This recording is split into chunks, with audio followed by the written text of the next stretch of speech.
supernatural, but I believe in those unseen features na hindi lang tayo nakatira dito. I believe. At why do you believe in it? Naka-experience Yes, ka I feel naman. it. Yeah. I experienced it as early as 5 years old. Anong And I felt them so many times in my life. Ano yun, may third eye ka or what? Sumasara lang siya eventually because of external factors. Kasi I have 2 kids. Parehas sila na tumatawat, umingiti na kung saan. So, may mga nakikita sila. Just like our pets, they see and feel things that we don't. And I think sa panahon na to, sa age na to, it's now backed up by science. Sa shooting ba? Sa I think ang tawag ito metaphysical. Ano yung So yes. scariest na experience? Kasi you were saying as young as 5 years old, di ba? Yung ancestral house kasi namin sa Caloocan, malapit sa monumento, I think 1950s pa siya. Marami nang, medyo related siya sa Bantay Bahay. Marami nang nakitira na hindi namin nakikita. So as early as 5 years old, hindi pa, hapon pa to, may nagpakita sa akin maliit na, hindi ko masabing bata, pero maliit na creature, na bushy yung hair. So basically, yung, yung grotto ni Mama Mary, maliit siya. Meron kaming maliit na grotto. And I thought may sakit lang ako, pero it transformed into a little creature. And then it went on hanggang pagtanda namin, kahit yung mga kapatid ko, kung hindi sila makakarinig, posible duwende. So it's either makakarinig or makakakita. Iba't ibang members ng family, even visitors of the house.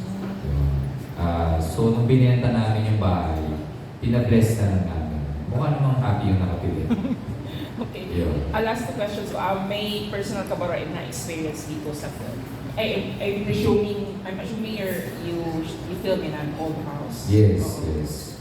Surprisingly, wala naman. Although medyo may kabigatan yung meron silang underground eh. Kasi kinuwento sa amin ng may-ari, nung dumating yung mga Hapon, tumira yung ibang mga Japanese soldiers sa bahay at tinago nila yung ibang members of the house, especially the women, dun sa underground. So, tinur kami, we had a tour dun sa underground at medyo mabigat yung atmosphere. Yun. Pero sinasabi ng mga caretaker, kahit sila daw minsan natatakot sila sa gabi, yung mga nagpaparakot. Personally ba, Pepe, how do you deal ba mga ganito? Kasi since you believe naman, ginadaan ba siya sa dasal? Dasal talaga. Okay. You can call it prayer or mantra, whatever will make you feel light again or connect you to God again. Kasi ang sabi nga nung kuya ko, which is also my mentor, pagka may mga nagpaparamdam sa'yo, usually attracted sila sa light mo eh. Diba? Parang gamo-gamo lang. Attracted sa maliwanag. So you just connect to them by saying, this works for me every time, we all came from one source, which is God. So yun. Pag ginagawa ko yun, umaga yung pakiramdam ko.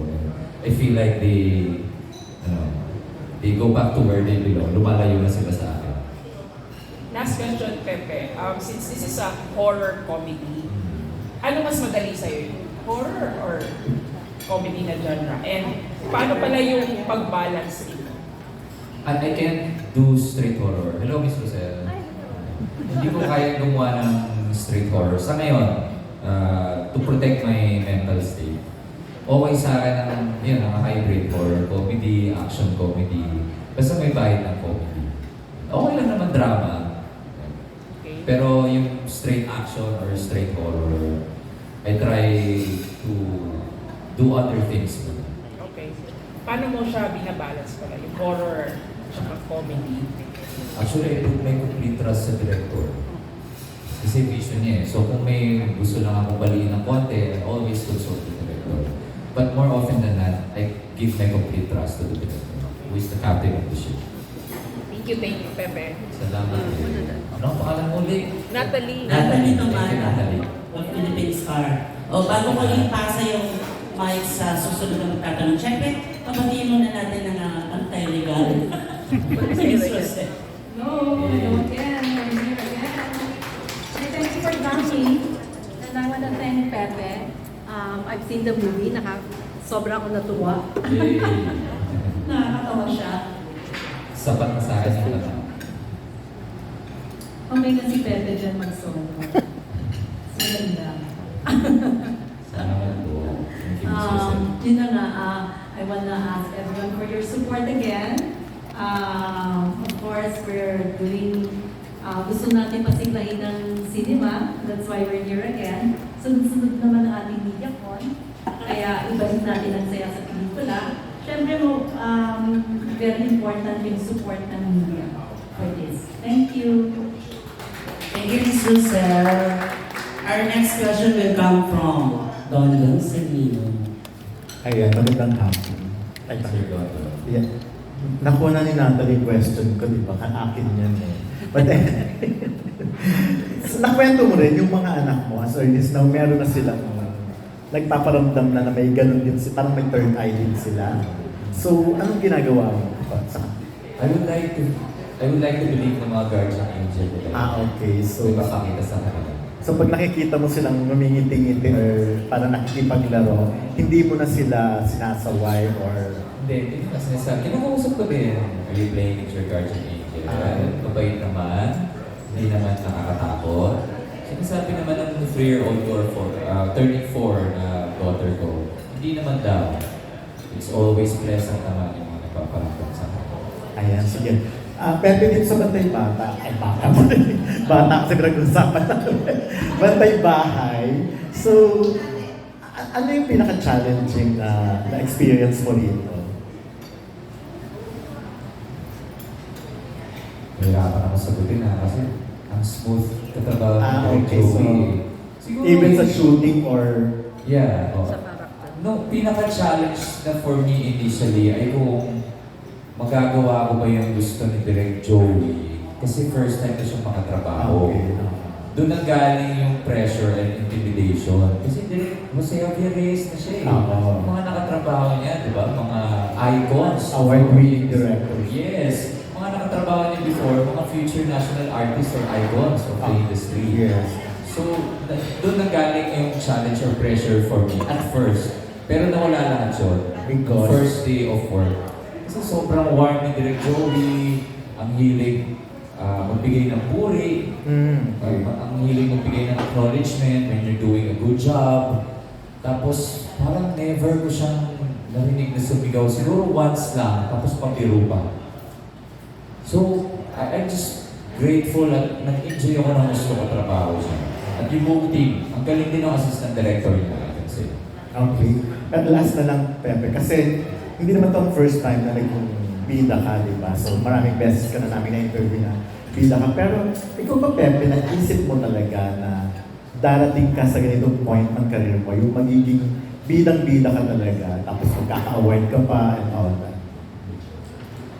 Hindi ko siya consciously iniisip. Although, I always strive for growth as an actor, as an artist. Siguro, ano na lang siya, ibang tawag ba? Side effect na lang siya for striving for growth and excellence. Eventually, you'll be given an important role. Ito na nga po tayo, dumating tayo. But we're still, I'm still learning every day. Pero pinangarap mo na maging bida talaga ng pelikula. Not specifically bida, pero given a great role.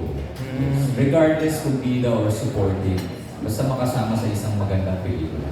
Ayun, wala rin mag-issue sa iyo yun. Kung bida ka today, tomorrow, support ka na naman. Hindi. Kahit special participation po. Okay. Like sa Rewind, it was a special participation. And I'm just grateful that a lot of people connected with the character and the story. Ayun, thank you. And kaya pala magaling kang artista. So, thank you very much, Lila. Thank you so Thank you, Ben Spencer. Asa na siya? Iyan talaga tinawag mo, di ba?